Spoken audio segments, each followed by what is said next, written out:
a wonderful song for us. Amen. Let's enjoy the presence of God tonight. Hallelujah. Let's worship the Lord.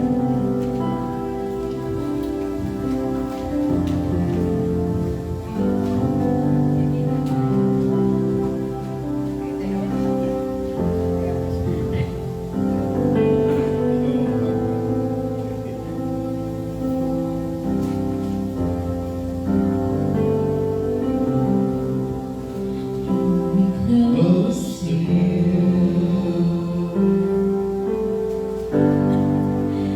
never let me go. I lay it all down again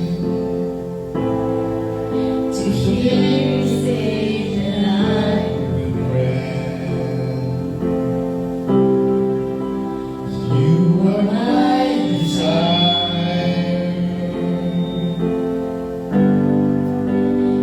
No one else will do. 'Cause nothing else can take your place. To feel the warmth of your embrace. Help me find a way back to you. You're all I want.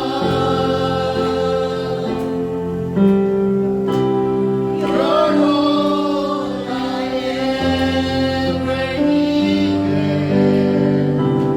You're all I want. Let me know you are near. You're all I want. You're all I ever needed. You're all I want. Let me know you are near. Let me know you are near. Let me know you are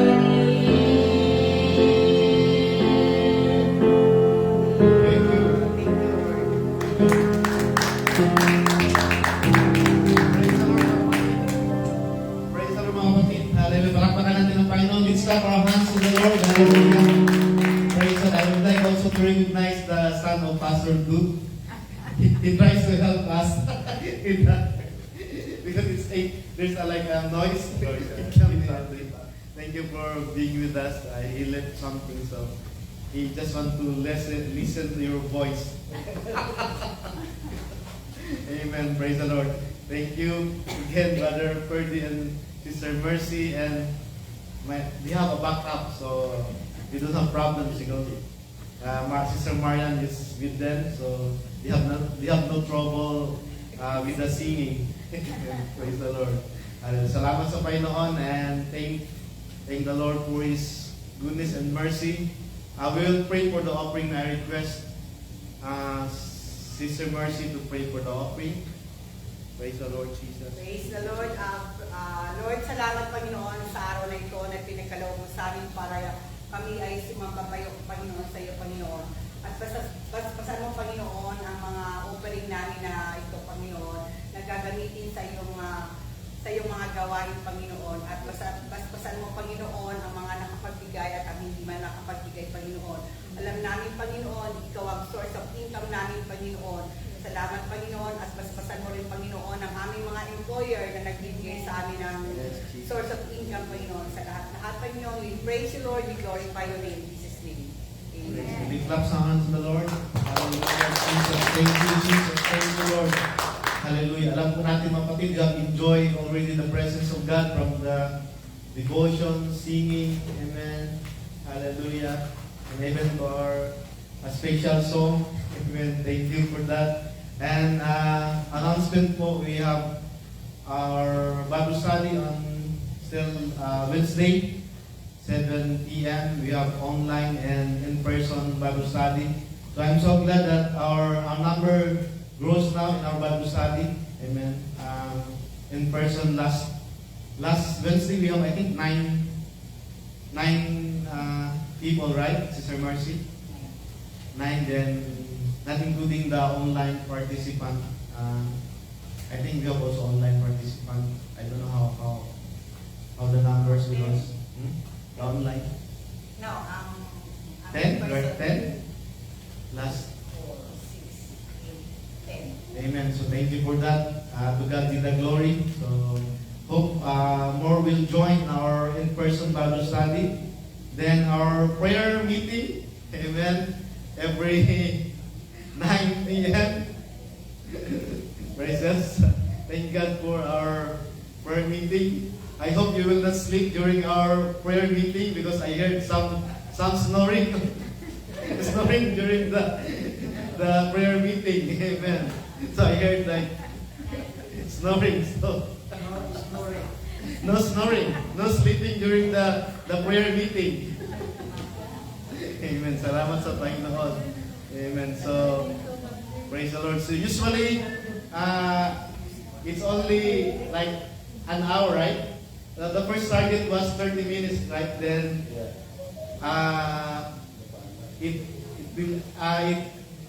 now it's more than an hour. The prayer meeting is more than an hour. 2 So hours. 2 hours? Yeah. Maximum 2 hours of prayer meeting. Okay, so hopefully next time we can still join. Amen. Even 2 hours, but no snoring. No worries with the sleeping during the prayer meeting. It's okay. We heard you because you're so tired. So, amen. And praise God. So, salamat sa Panginoon. So, praise God. So, yun po kapatid. Then, first Sunday we have our communion, right? Amen. So, we have our communion the next Monday. Next Sunday. next Sunday. So please remind me, Sister Mercy, because I'm getting older now. So sometimes I'll forget to bring the cup. We don't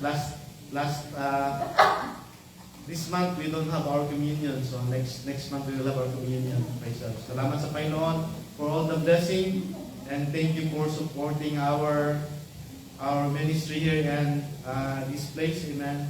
And thank you also for Brother Daniel, right? I forget your name, Brother Daniel, right? Yeah, thank you. He's also helping us, amen. If I need something like, we are not here in the church, amen. I texted him, we need some help with our mic is not working. So he's always helping us. So, salamat sa Panginoon that they opened their church for us also, and thank you for that. Thank you for the opportunity that we can use the facility. No worries, we are taking care of the facility as much as we can do. We try to take care of all these facilities like our own. Amen. So thank God for that. So, praise the Lord. So without further ado, I would like Brother Ferds to come and preach the word of God. Praise the Lord. Amen. Praise the Lord, mga kapatid.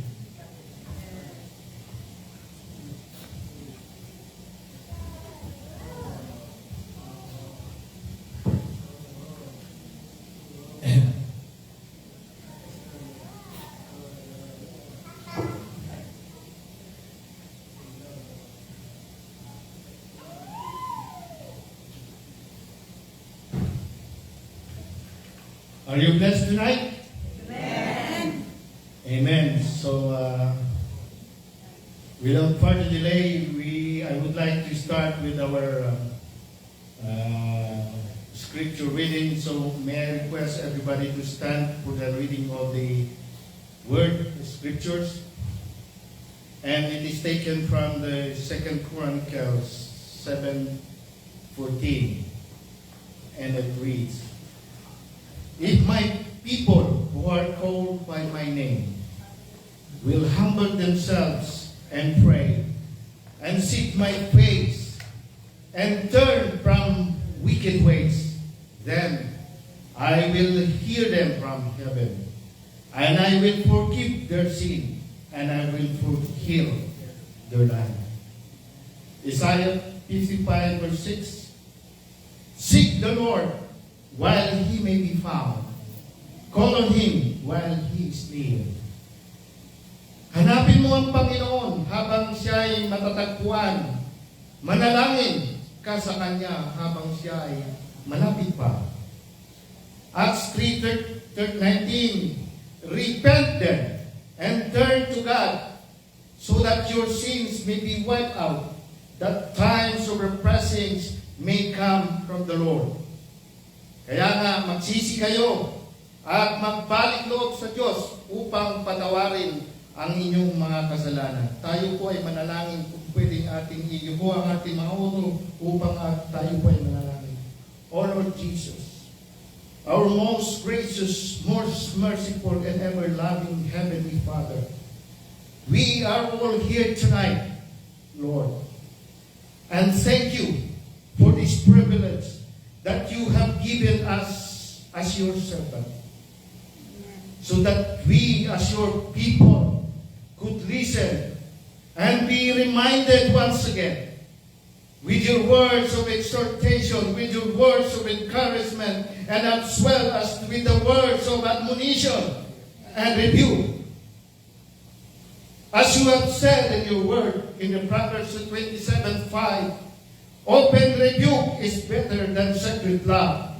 So I pray today that you would please open our hearts and our minds. Guide and lead me. Guide my lips so that your message shall be delivered in accordance to your perfect and divine will. In Jesus' name we pray. Shall we say all amen? Amen. You may be seated, mga kapatid. At atin mo nang iilawan dahil kailangan ng flashlight. Ang title po ng ating na mensahe na I feel and I believe na because it was impressed to me by the Spirit upon my heart. I don't know, you may be concerned or not. I don't know, you may be rebuked or not or whatever. I don't care. And I don't mind.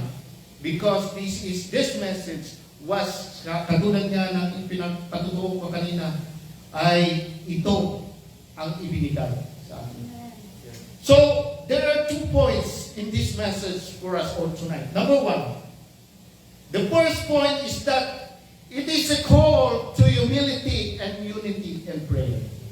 Ito pong mensahe na ito ay isang panawagan ng nagkakaisa at nagpapakumbaba sa panalangin ng mga tao ng Diyos.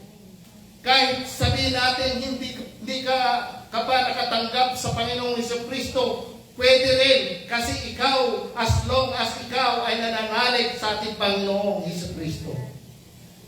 Number 2, if we seek God's face and turning from our wicked ways, meaning if we seek His face, meaning we are longing, we are kinakailangan, we are needing His presence.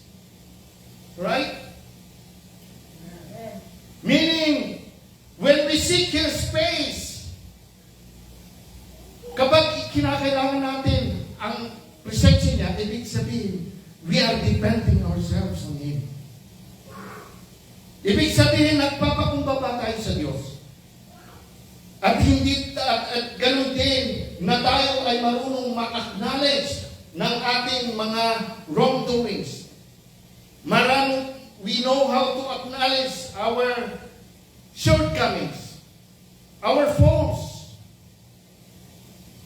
And also, by seeking His face, it means we are acknowledging His mightiness, yung kanyang kapangyarihan, ang kanyang kabagan, ang kanyang biyaya, at ang kanyang kadakilaan over all everything. So there is also, number 3, is that there is also a promise. What promise? It is a promise of forgiveness from your true repentance. And subsequently, upon doing so, sinasabi po sa atin sa John 3:27, sinasabi, John answered to Jesus, and he said, a man can receive nothing unless it has been given to him from heaven.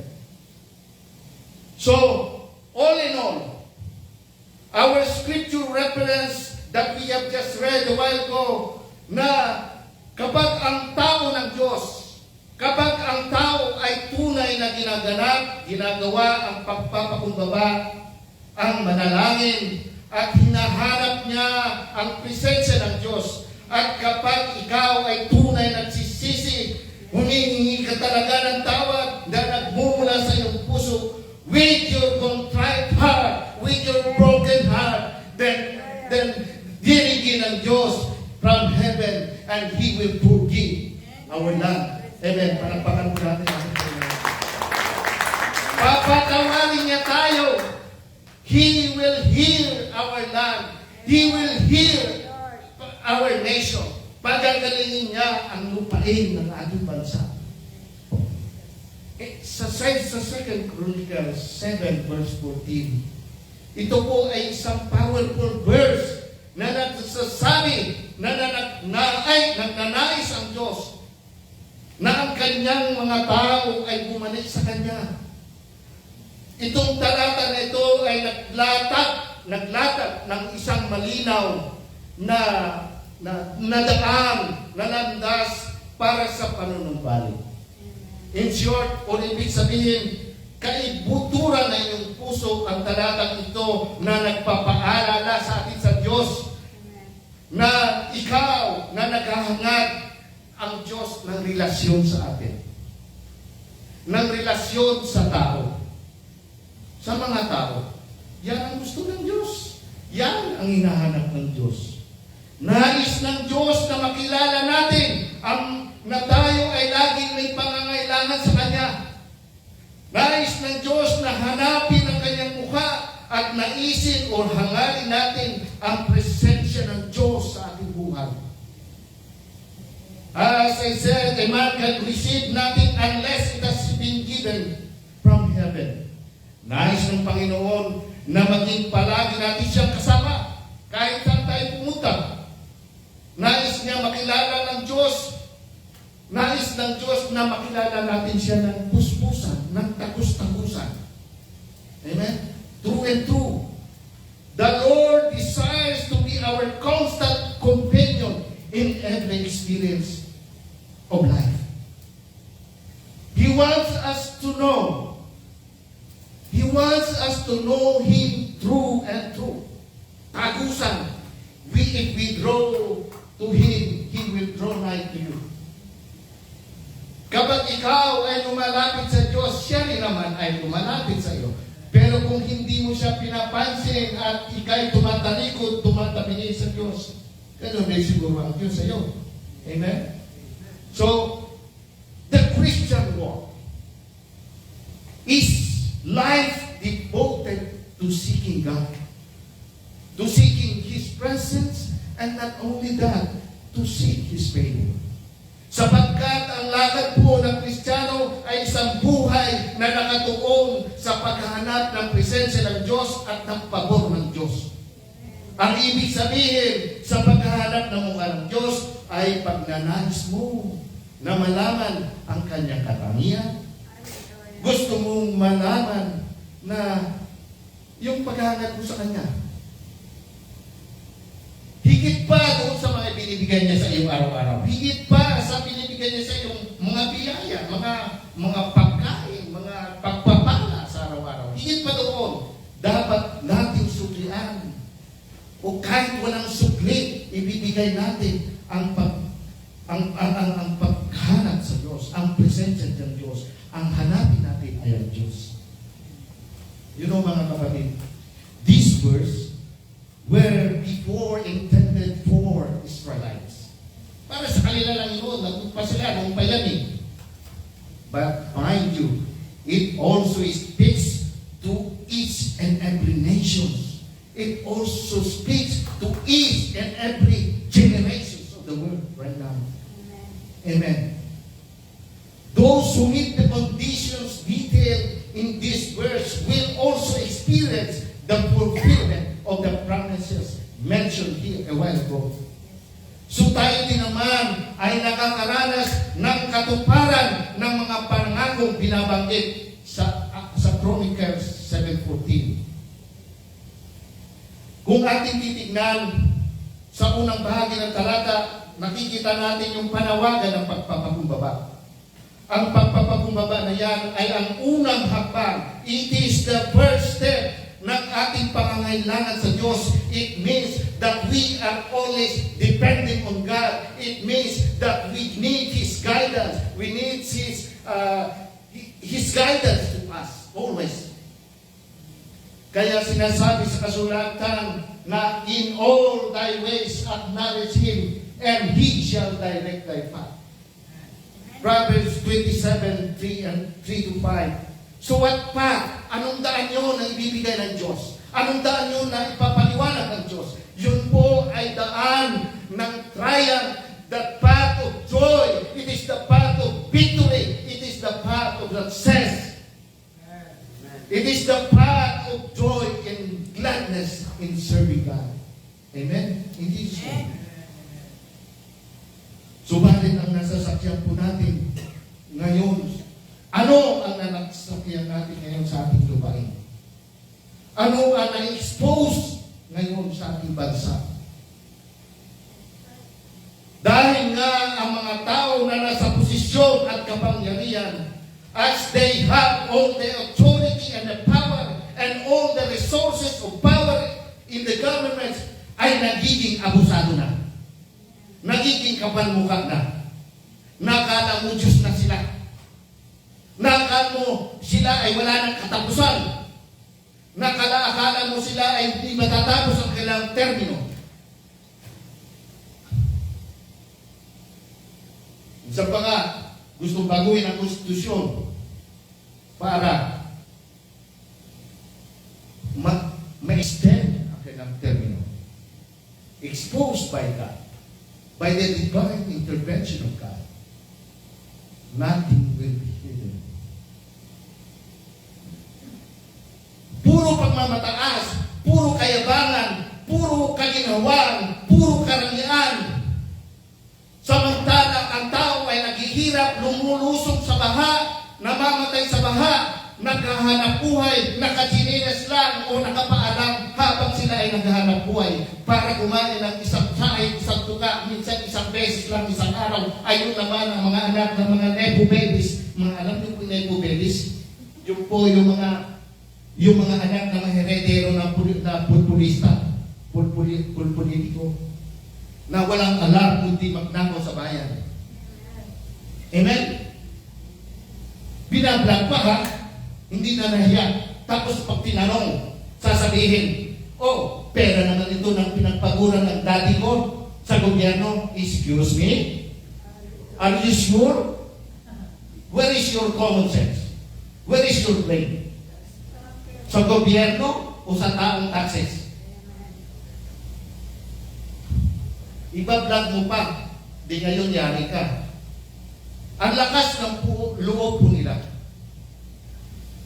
Sa isang mundo kung saan ang pagmamataas ay madalas na nangingibabaw. Bakit? Kasi may pera. Pera moves everything. He can buy you.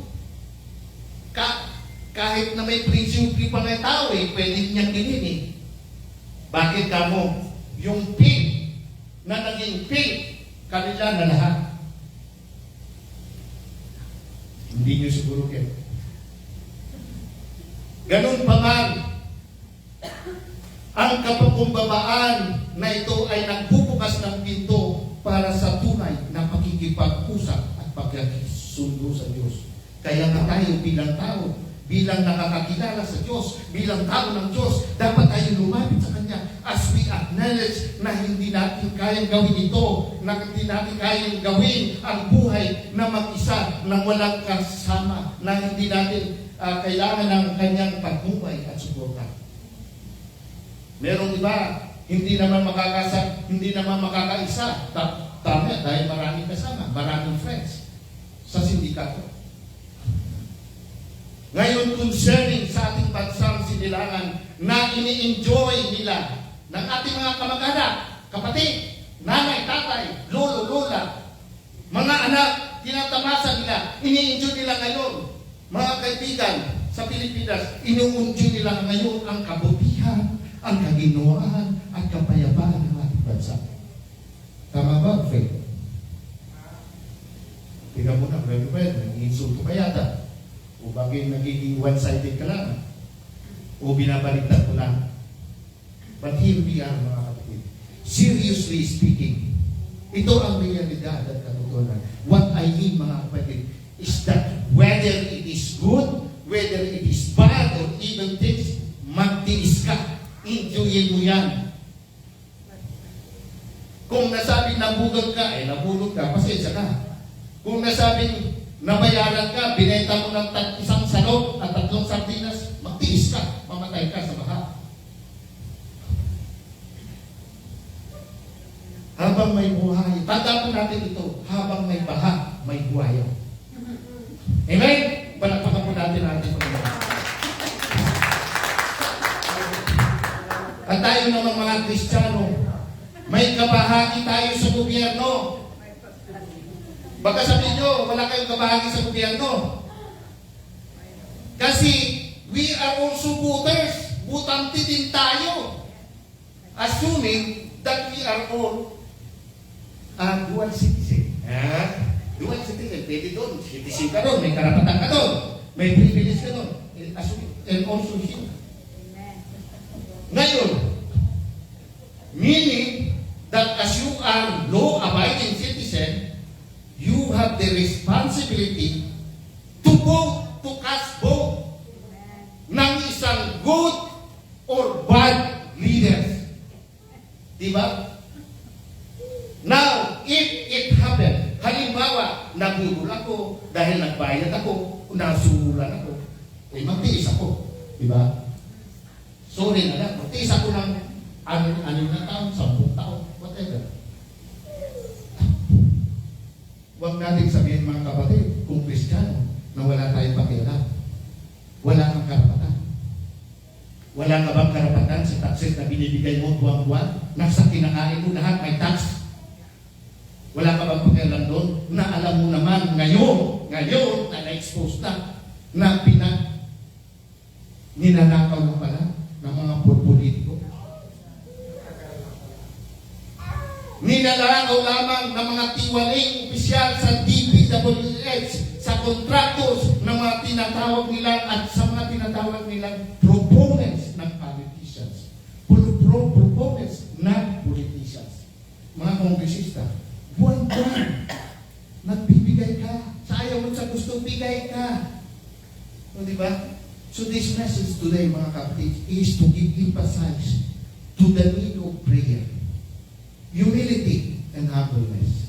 Para hanapin ang mukha at presensya ng Diyos at talikuran nawa ang kasamaan nila. Now we are seeing that it has started na nalantad na sa publiko. And we have also witnessed ang ilang napakabilis na aksyon na paghatol ng taong bayan sa katiwalian. Saan? Sa Nepal. 48 hours lang, tapos na. Ubus na ang gobyerno nila. 48 hours, bagsak ang gobyerno. Sa Indonesia, sa Cambodia, and sa France. Pero kung minsan, kahit naman kayo, masasabi nyo, may kabagalan. Matagal. But one thing for sure, there is a divine intervention to expose corruptions in each and every nation of the world. And in every department level of the government in the world today. Kaya gising-gising lang. Huwag tayo magbingi-bingihan. Maginaho.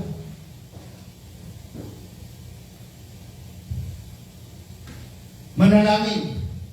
Magsumamo sa Diyos.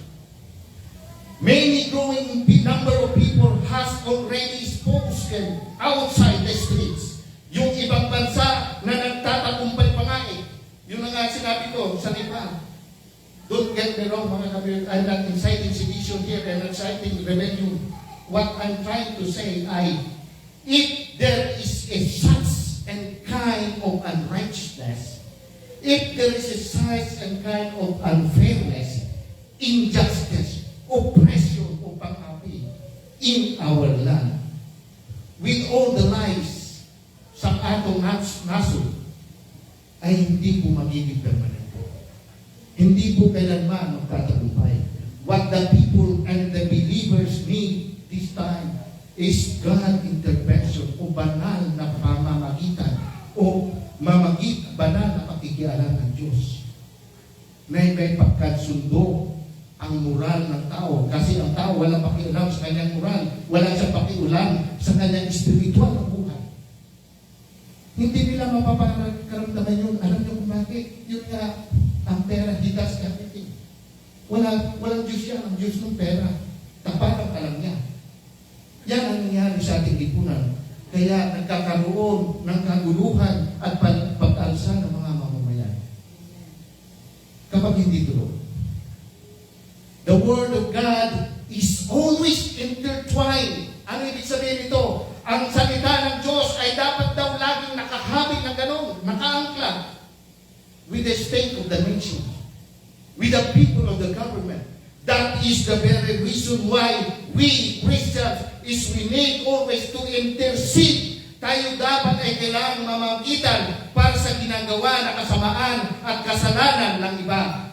Kung pwede nga tayo mag-fasting and prayer, gagawin natin in behalf of others, and the sins of others, at kasakaman ng others, para tayo ay mag-intervene.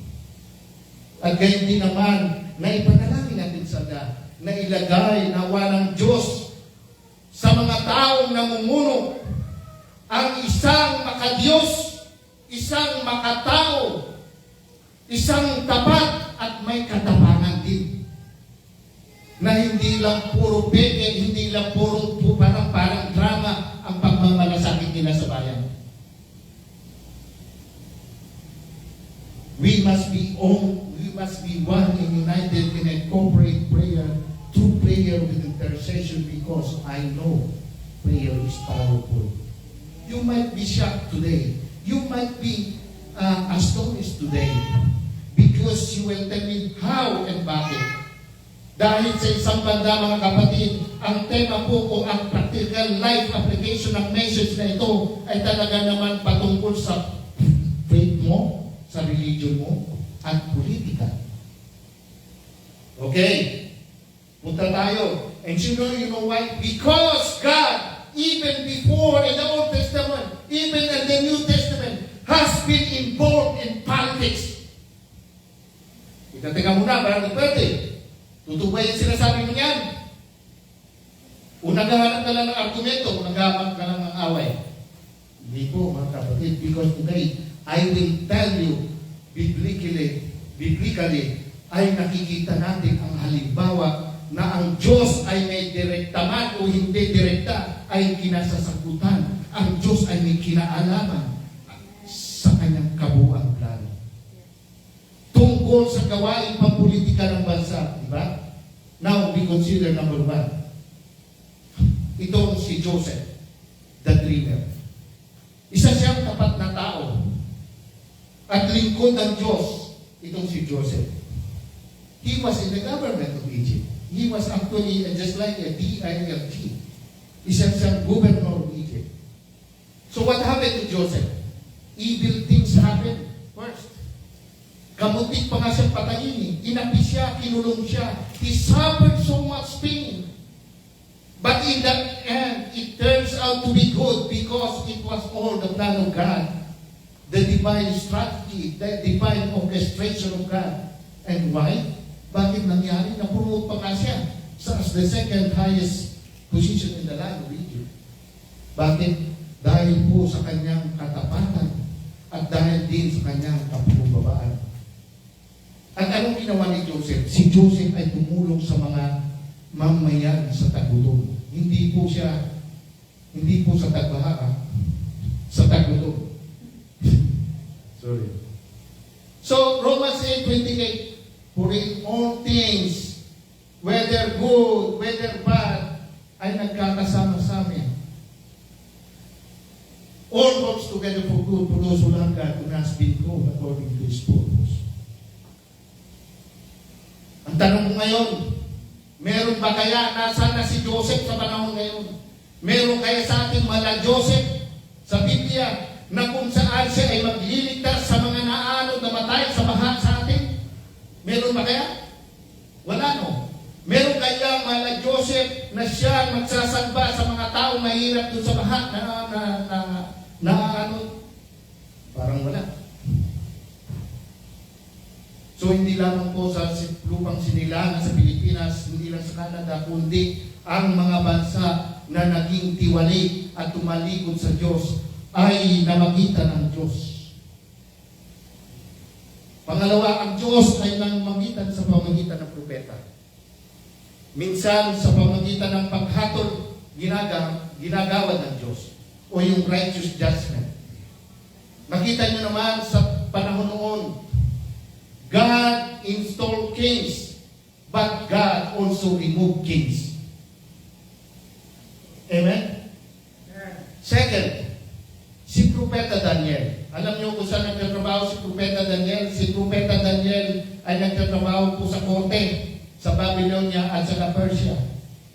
At ang ginawa ni Propeta Daniel, ininfluensyahan niya yung hari na manindigan sa katwiran doon sa foreign land. Ngayon, ang tanong ko na naman ulit, meron ba kayang mala Daniel sa atin o dito na nagtatrabaho sa korte o sa mambabatas sa House of Representatives na sana ay na huwag niyang impluensyahan o itago o pagtakpan ang tunay na ugat, ang pinapupuno o salarin ng mga anomalyang bilyon-bilyon na flood control projects. Bilyon-bilyon. Malagan yan. Wala pa rin lumalabas. Hinarap ni Propeta Elias, number 3. Hinarap po ni Propeta Elias at ni Eliseo ang tiwaling pinuno sa gobyerno. Hinarap niya. Tao ng Diyos, hinarap ang tiwaling pinuno ng gobyerno. Sinita niya. Diba, alam nyo naman, si Propeta Samuel, pinagsabihan si Haring David, diba? Doon sa Israel at Judah. At ang ginawa ni Propeta Elias, siya ay nagbabala na magsisi at harapin ang paghatol ng Diyos. Number 4, si Esther. Kilala niyo si Esther, mga kapatid? Si Esther po ay isang reyna na kanyang iniligtas ang tao mula sa pagkawasa, na kung saan itong si Esther ay tinaya niya ang kanyang buhay upang makialam sa mga gawaing pampolitika noon sa kanyang panahon. Sino si Esther? Si Esther ay reyna. Siya ay isang Hudyo na may pananalig sa Diyos. Hinarap niya ang hari. Kinausap niya ang hari. Sabi mo naman, ba't di mo kausap si BBM, Brother Perry? Ang magagawa pa lang po natin, manalangin na lang, malaya tayo. Yan ang magagawa natin. Alam niyo po sa military, sorry lang, ikwento ko lang please. Meron po tinatawag na command responsibility. Nag-serve po ako sa military train command for 2 years. Nag-military science din ako ng 4 years. May tinatawag kami sa military doctrine na command responsibility. Kung anong pagkakamali ng tao mo, kasalanan mo pa rin. Ano ginagawa mo? Commander, hindi mo kilala. Hindi mo na ako nauulinigan ang gusto gawin ng mga tao mo. There is a command responsibility. Kaya hindi ka pwede. Alam mo yan, Commander, i-check ka. You cannot say to me now, but no, you are the command in command. You are the chief. Command responsibility. You know that you are the ikaw ang chief and commandant ng lahat. Pero ngayon, kung ginawa ni Esther, kaya wala na, hindi na uso yung, siguro yung magpakamatay, magbuwis buhay. Lulunukin ko na lang lulunukin ko na lang yung prinsipyo ko. Lulunukin ko na lang yung mga konsensya ko. Basta tabunan mo na ako ng pera. Basta na lang may panglagay sa bulsa. Only in the Philippines. Only in the Philippines. Alam niyo ba? Even in the entire New Testament, ang kabuuan ng New Testament, it is centered on the political clash between the kingdom of God and the earthly powers of Rome and in the religious leaders. Kaya nga kahit sa buong tipan ay nakasentro sa pampulitikang sagupaan o labanan sa pagitan ng kaharian ng Diyos at sa makalupa, makasanlibutan na kapangyarihan doon sa Roma at mga pinuno ng reliyon. Even the biggest religious leaders in our country have been silent for a while. Noon yun. And just a little bit before. But I mean, right now, or until now, ay nabungkar na, naging blatant na, at lantaran na exposure ng ghost projects and corruptions who before they do not condemn it, who before they not, parang sinasang-ayunan pala yung evil deeds in the government. The darkness in the government. How? Isang example. Si Jesus Christ. Si Jesus Christ was crucified because for them, He posed a threat to them. Si Jesus Christ po ay panganib at banta sa kanila. Sa kanilang political and religious orders. Anong ginawa nila? They crucified Him. Kung hindi nila i-crucify, kung hindi nila pakulong, i-impeach, ay papalitan sila na ni Jesus Christ. Yan. So, pinapako nila sa cross dahil ayaw nilang magulo yung kanilang sistema ng politika at ganti sa religious faith. At inuusig na ngayon ang lahat ng mga alagad ni Jesus Christ. Nakaka-relate ba kayo? Amen. Palakpak po natin ang ating Panginoon. So His declaration that His kingdom is not of this world, because as sabi sa John 18:36, He was directly challenging the political authorities as they responded by executing Him, para i-persecute Him, para i-prosecute Him, ipakulong ang lahat ng kontra ng mga alagad ng Diyos sa kanila. Bakit? Dahil sila ay natatakot, dahil sila ay nangangarag, dahil nangangatok yung mga tuhod nila, nababahala sila, nang maagawan sila, maalis sila sa pwesto ni Jesus, sa kanilang paghari, sa kanilang mga comfort zones ng mga political parties and friends na para pala magnakaw. Or I mean, the hypocritical Pariseo and Escriba noon. Hindi ngayon sa bagong generasyon. Matthew 15:14, anong sinasabi niya? Hayaan ninyo sila, mga bulag na taga-akay lang ng bulag, at kapag ang bulag ay umagay sa kapwa niya bulag, pareho silang mahuhulog sa hukay. Pwede ka ba mag-agay sa kapwa mo bulag? Eh, mahuhulog ka rin. Believe in Thy word.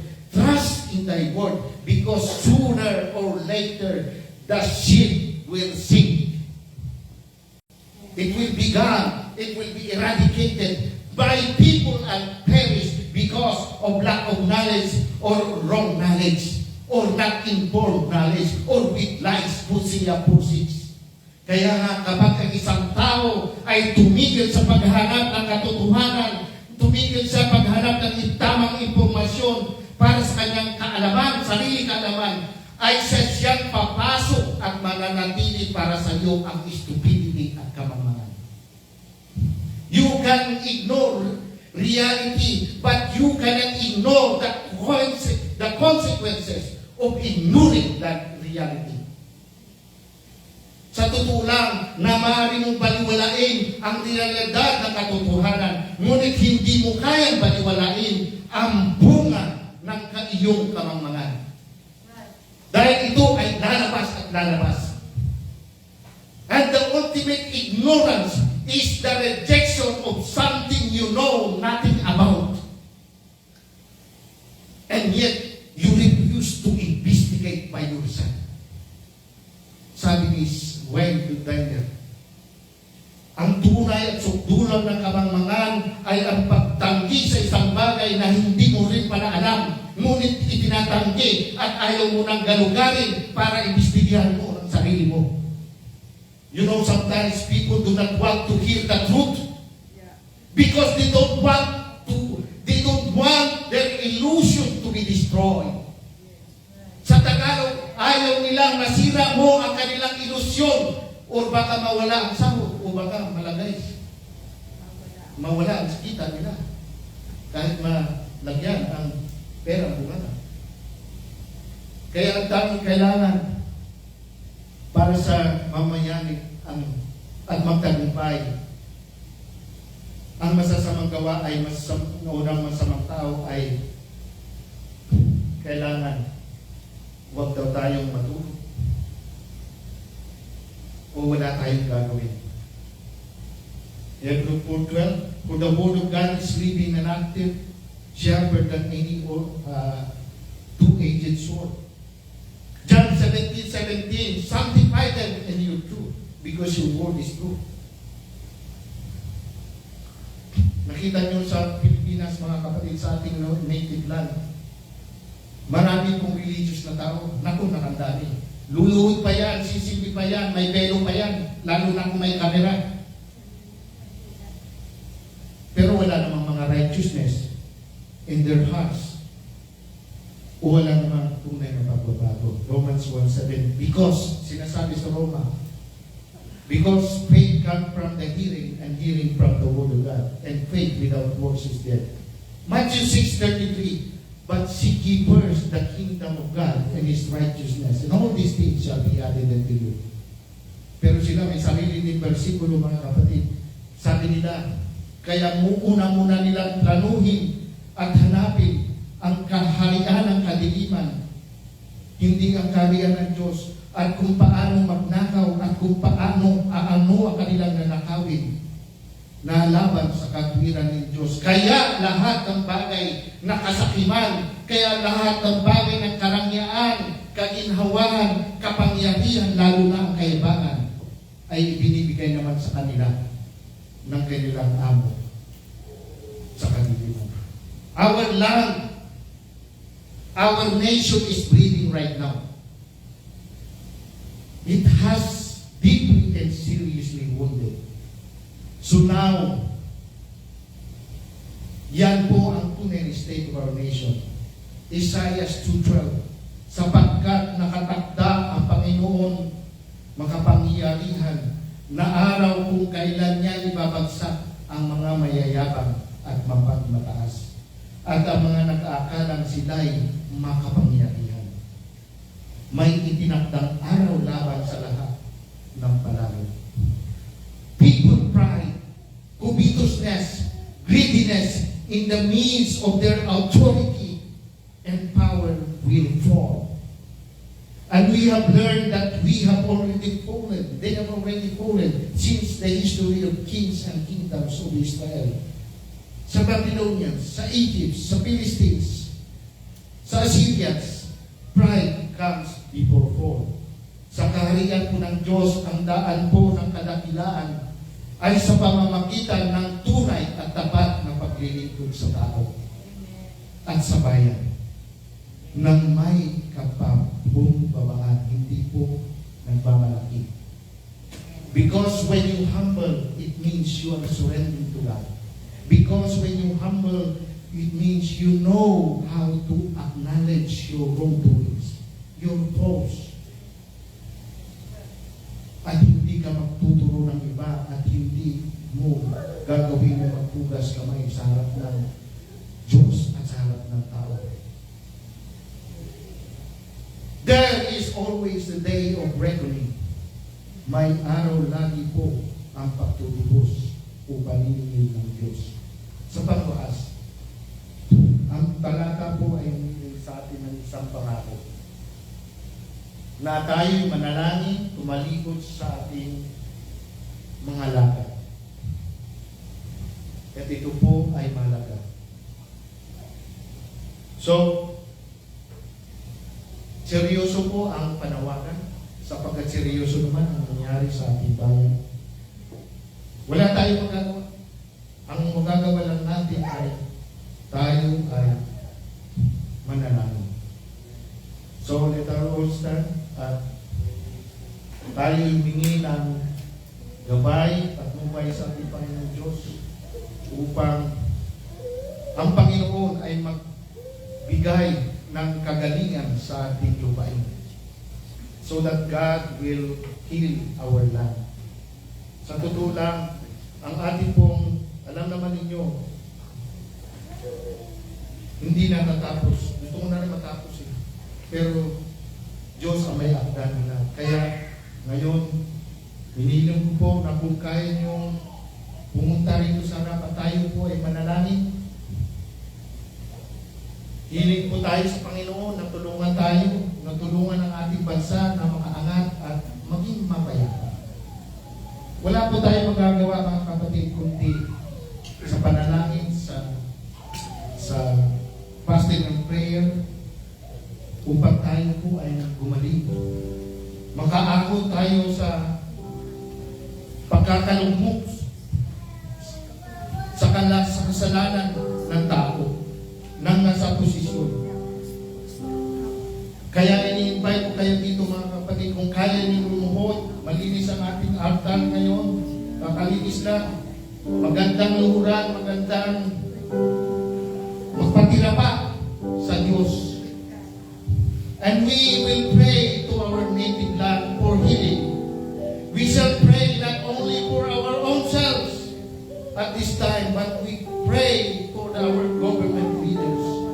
We need to pray for them to be humble. We need to pray for them to know what their sin is, and we need to pray for them to repent of their sins. We pray for God to intervene, to intercede between us and them, so that they will realize what they have done and they will repent their sin. Sama-sama po tayong manalangin at patuloy na ang mamamayan, ang citizen of the Philippines ay patuloy po na lalaban at lumalaban ng patas. Bagaman sila ay maaaring nagbubuhos ng dugo, ng pawis, nagsasakripisyo sila sa kanilang panahon at lakas, hindi sila sumusuko sa kabila man ng bigat ng hamon sa kanilang buhay. Kahit na sila ay pinabahag, kahit na sila ay nahihirapan, kahit na sila ay kumakain sa kahit sa tuka, samantala ang iba naman ay nagpapakasasa. Ang iba naman ay nagpapakasarap. Lord, wala pong hihim sa inyo. Tulungan ninyo ang aming lupain. Tulungan ninyo ang aming bansa, Panginoon. We pray, Panginoon, for our government leaders, for those who are in position right now.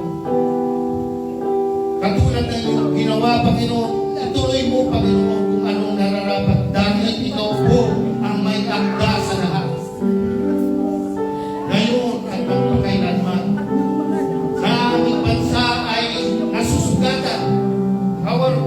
Our nation has been bleeding, wounded, and malasarap. Kaya, Panginoon, aming dalangin, Panginoon, ang korupsyon ay mawala sa Pilipinas. Baguhin mo, Panginoon. I-reset mo ang gobyerno ng Pilipinas, Panginoon. Let them realize what they have done to the people of the Philippines.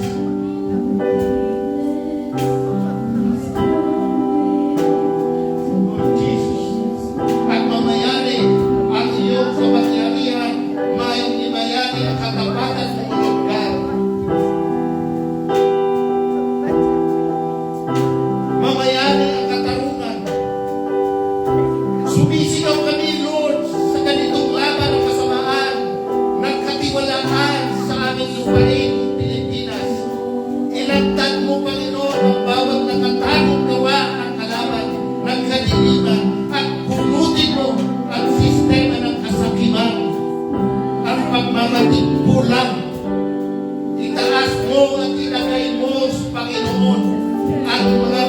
pinunong lalakad ayon sa iyong mabuting kalooban. Ang mga pinuno na may integridad, ang mga pinuno na itataguyod ang tama, ang mga pinuno na itataguyod ang karapatan ng lahat ng mamamayan, na huwag mang-api, na huwag mang-oppress ng tao. Ibalik mo, Lord God, ang katapatan sa aming pamahalaan, sa institusyon, sa mga negosyo, at sa lahat ng level of the government, even in the departments of the level of the government, Panginoon. Kawaan mo ang mga tao sa Bulacan, kawaan mo ang mga tao sa Mindoro, at sa buong bansa, sa Pilipinas, kawaan mo, Lord, ang mga tao sa Manila, na nalulubog sa baha, sa kagawaan ng pagnanakaw sa pera ng bayan. This is a national call for unity and prayer. Kung ano ang nangyayari sa ating sanlibutan, sa ating pamahalaan, this is a national day of prayer na tayo ay humingi sa Panginoon ng pagkakay, pag-aksyon, at pag-intercede sa atin. May the righteousness exalt our nation, and may the truth shall prevail in every decision they make.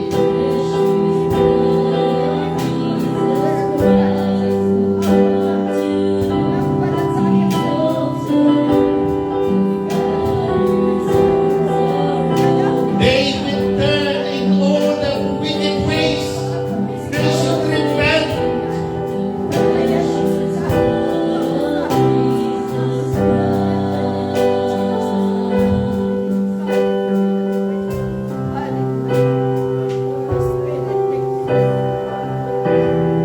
Ang lahat na ito, Panginoon, ay tinataas namin sa iyo.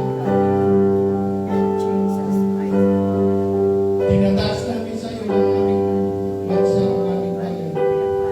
Maraming salamat sa iyo, Panginoon. Maraming salamat sa iyo.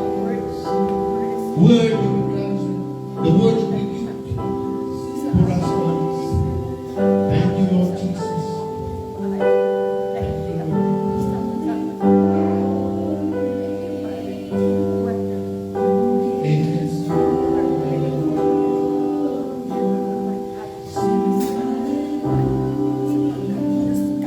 Praise the Lord, mga kapatid. It's continue to praise the Lord. Hallelujah, Jesus. Thank you, God, for your words, O God. Hallelujah. Thank you, Jesus.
people, oh God, that they can also receive you, Lord, as their personal Savior.